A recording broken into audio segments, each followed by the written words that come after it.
How to look powerful. Without any title, Machiavelli's lesson: power without a crown, influence without a title, authority without permission. This is what Niccolò Machiavelli understood 5 centuries ago, and what most people still fail to grasp today. They chase positions, desperate for validation from institutions that will never truly empower them. Meanwhile, the real players, they operate differently. They know something you don't. Something that makes them magnetic, feared, and followed, even when they hold no official rank. Today, I'm going to show you exactly how they do it. In Renaissance Florence, a minor diplomat named Niccolò Machiavelli watched empires rise and fall.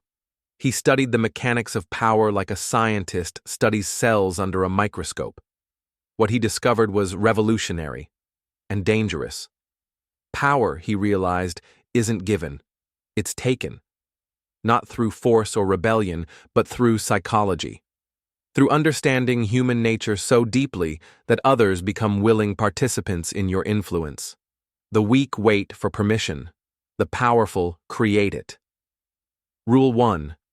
Master the art of strategic silence. Everyone talks. The insecure never stop talking. They fill every pause with words, desperate to prove their worth through volume.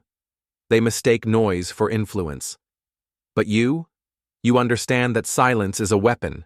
When others are debating, you listen. When they're explaining, you observe. When they're desperately trying to impress, you remain still. And in that stillness, something fascinating happens. People start watching you. They begin to wonder what you're thinking. Your silence becomes more powerful than their words because it creates a vacuum, and nature abhors a vacuum. Silence creates curiosity. Curiosity creates attention. Attention creates influence. The person who speaks last often wins the argument. The person who speaks least often controls the room. Rule 2. Control information, like currency. Information is the ultimate currency of power. Not money, not connections. Information. While others share everything they know in a desperate bid for relevance, you hoard knowledge like a master strategist. You know who's struggling, who's succeeding, who's planning what move next. But you don't broadcast this intelligence. Instead, you release it strategically. A carefully placed insight here, a timely warning there, a piece of advice that saves someone from disaster, just when they need it most. This isn't about being secretive for its own sake. It's about becoming indispensable. When people realize you consistently know things they don't, when your insights prove valuable time and again, they start coming to you. They start depending on you. And dependency is the foundation of all power. Rule 3. Become unpredictably predictable. This sounds like a contradiction, but it's actually genius psychology. Most people are boringly predictable.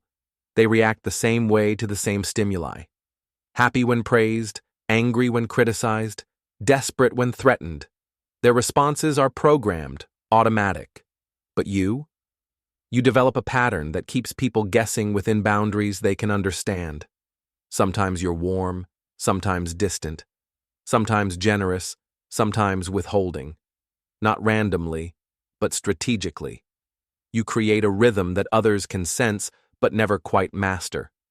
People become obsessed with patterns they can't predict. They spend energy trying to figure you out, trying to anticipate your next move.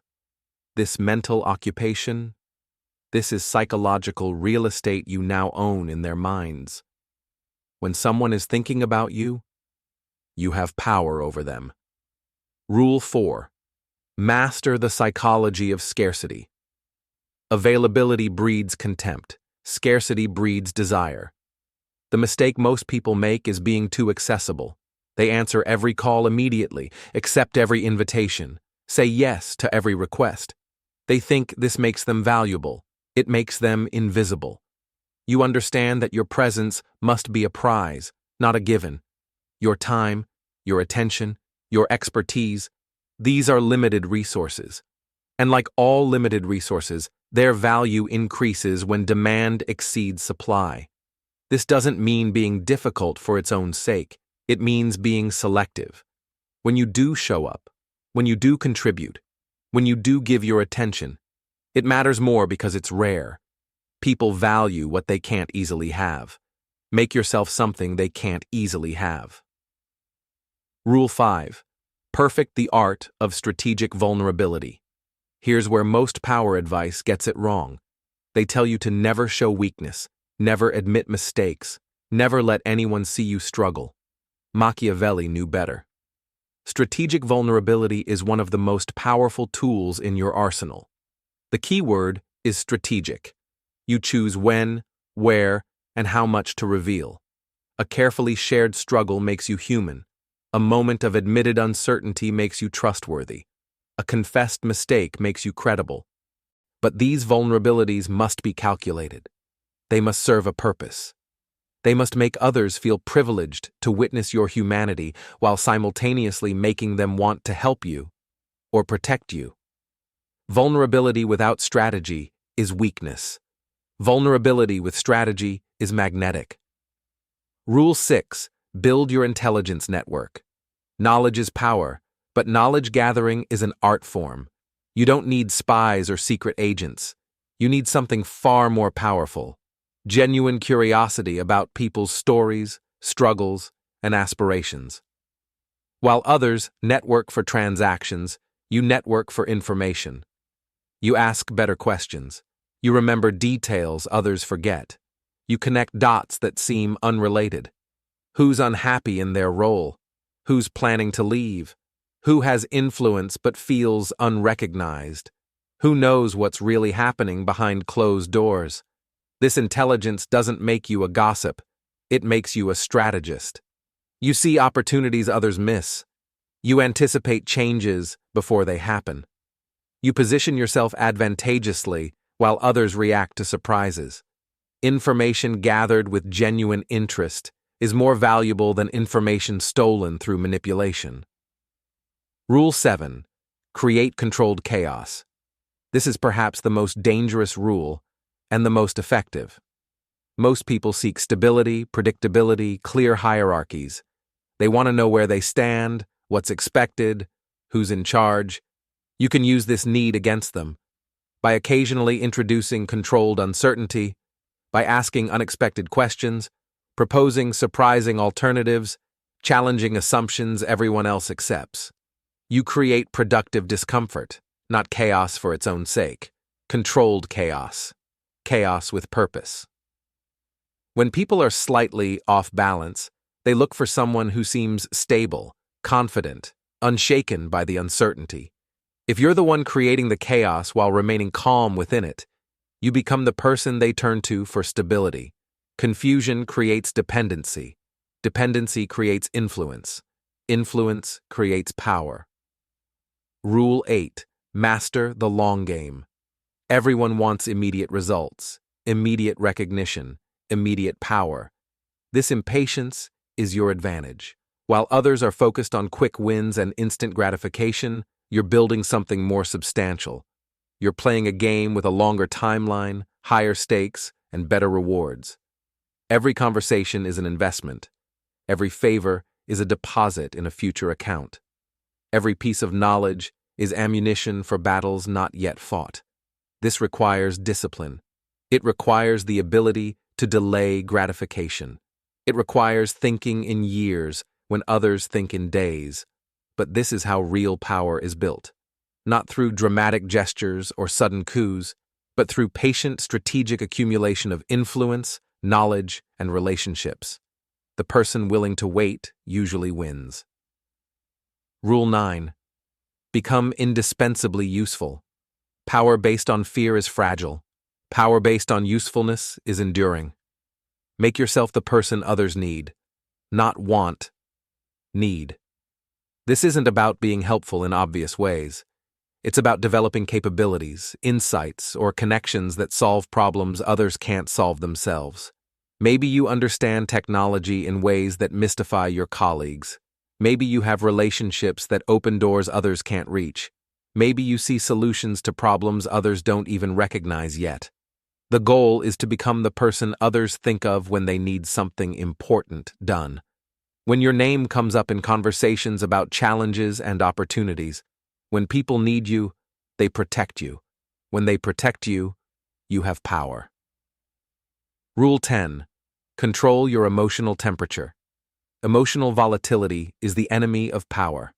When others are heated, you remain cool. When they're panicking, you stay calm. When they're celebrating, you maintain perspective. This doesn't mean being emotionless. It means being emotionally strategic. Your emotions serve your goals, not the other way around.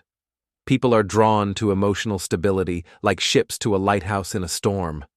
When everyone else is reactive, the person who remains steady becomes a natural leader. But this requires practice.